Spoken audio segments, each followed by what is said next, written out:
y'all, it's Katie and welcome back to my channel. Today we're going to be talking all about how to adapt your normal gym workouts to fit your home. Let's go.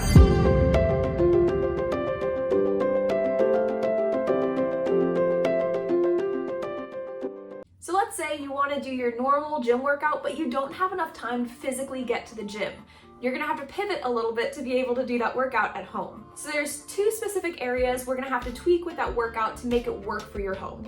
First off is equipment, and then second is the actual workout plan. So how can you use your normal home gym equipment, your household items, and your body weight to adapt that gym workout? And what things in the workout plan do you have to change in order to get the same feeling that you might find at the gym?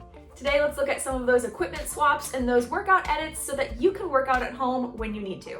So first off, with equipment swaps here, I have an entire series on how to build your home gym on a budget. So if you're interested in that, check it out up here. But for today, I'm not going to be recommending specific equipment. We're going to be looking at more of how you can adapt your household items or your current home gym items to get that heavyweight feel that you might find at the gym. And especially if you're like me and you don't have a fancy schmancy garage gym to work out in, you're going to have to make do with what you have. So first off is heavy weights. My favorite swap for heavy weights at the gym is using a backpack. I love being able to load that backpack up with whatever home gym equipment items that I have, or even just heavy textbooks and things lying around in my house that are gonna add weight. And with a backpack, you can front rack it, back rack it, single arm, double arm, whatever. Or you could use small children and animals, whatever you have available. And if you're using things like dumbbells or something that you're stacking inside that bag, and get kind of uncomfy if it's on your back. So you can always line that backpack with a towel or a blanket, and it's gonna make it a lot more comfy to be able to work out in. So obviously you won't be able to fully max out like on the barbell at the gym, but with a backpack, you can still get a good workout in. Second equipment swap here is for lighter dumbbells, 8 pounds and below. So specifically, a jug of water is 8.6 pounds a piece. So if you have 2 jugs of water, then those will be able to replace those dumbbells or kettlebells up to 8 pounds per hand.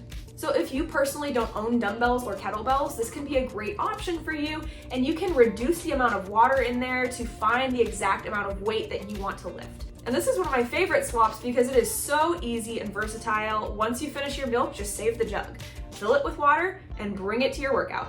So easy.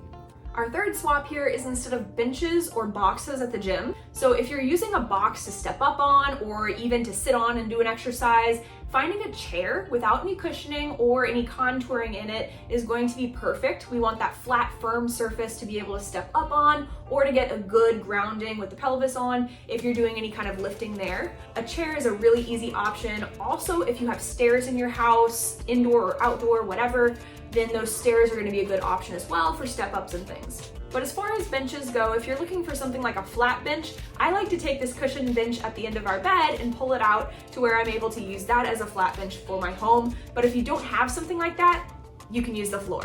The floor is literally everywhere, and it's the easiest swap you can find for flat bench exercises. Yes, you won't get the same range of motion that you can on a standard flat bench, but it still gets the job done. And our fourth equipment swap here is cables. So for cables, the best equipment swap you can find is resistance bands. They sell so many really cheap resistance bands set online and in store that it's kind of a no-brainer. They're gonna be the safest option. I've thought about using bungee cords or things like that, but those are really not gonna be the safest option for you, especially if you're wanting to get heavier with those resistances. You want something that's safe and that's built for exercise. So finding an actual resistance band set is going to be the best option for those cable swaps. So check out the description for a very basic set. It's got handles, ankle straps, and that door anchor, so you can do whatever you need to, just like at the gym. And it's right at 20 bucks, which is a steal. So now we have a few good equipment swaps. Now let's look at the workout plan and how we can edit it for home. So let me preface this section first. Will these workouts provide the exact same resistance and feel as the gym? No. Obviously, if you're trying to work through a maximum strength training cycle and you're trying to hit RPE 9 or 10 with a 3 rep max, something along those lines, you're not gonna be able to replicate that at home. It's just not gonna happen unless you've got some iron pumping palace in your garage, okay? So yes, these workout edits will change the training stimulus of each workout, so it's gonna change the training focus slightly for the muscles. But do I recommend you do this all the time? No. The goal is to get to the gym as often as you can, but when you can't get to the gym, maybe you're snowed in or your kid's sick, something like that, and you have to work from home, that's okay. These are some options that you can do to where you get a similar stimulus, even though it might not be exact. So here are 4 quick ways you can edit your workouts that are gonna come in pretty handy. So first off here is tempos. If we change the speed at which we perform an exercise, we're using something called time under tension. That's a fancy exercise principle that I dive fully into in this video up here. But in today's video, we're just gonna keep it brief. If we were to slow down the movement of our exercise, then we're gonna recruit more muscle fibers, meaning more gains. So even if we're not lifting the same weight that we're used to, we're using lighter weights at home, that's okay. This time under tension is going to help us simulate that a little bit better by recruiting more muscle fibers over time. The second workout edit here is going to change the workout focus a little bit. This is increasing reps. So obviously when you add more reps in a set, you're going to accumulate more fatigue over that set, which is going to increase RPE as well. And if you know me, I love some good old RPE training. That's my favorite measure. So by adding reps, we're going to shift that workout a little bit more into the endurance zone, but that's okay, especially if we only do this once or twice in a training cycle, it's not gonna hurt you. And speaking of RPE here, that's our third workout edit, is trying to aim for RPE. So if you don't know what I'm talking about, it's called the rate of perceived exertion, and I have an entire video on that as well. Check it out up here if you don't know what that is. And since I've mentioned a few videos, I'll go ahead and pop those down in the description too, so you can check them out at the end later. But RPE is a fantastic tool we can use here, and if you're looking for that feel that you might find at the gym with that good muscle burn, then RPE might be the droid you're looking for. Did I just meld fandoms? That was Star Wars, but I think this is Doctor Strange. I don't know. Oh well. And our last workout edit here is to find unilateral movements. So unilateral is a fancy term that just means single-sided, one-sided movements. So let's take an RDL for example. If at the gym you're using a barbell for that RDL, then at home we can swap it up for a single leg RDL, because by working one leg at a time, you're working that leg a little bit harder because of all the stability and everything else involved. So that's gonna give you a little bit more bang for your buck on each side, which is gonna be a little bit closer to what you might find at the gym.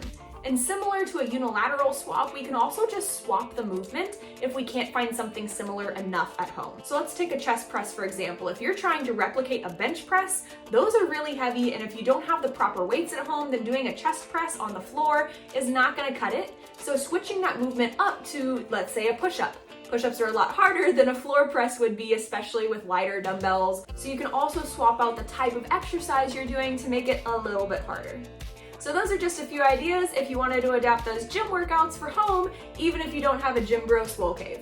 Let me know what some of your favorite tips and tricks for working out at home are down in the comments. And make sure to check out my improved Fit Tips emails, which I send out weekly on different hybrid training tips and tricks, where we go over training, recovery, and all kinds of race day prep things. So make sure to subscribe down in the description. And thank you so much for staying to the end of my video. It really helps my channel when you do that, and the YouTube algorithm loves it. So I will see you guys in my next video. Stay healthy. Bye.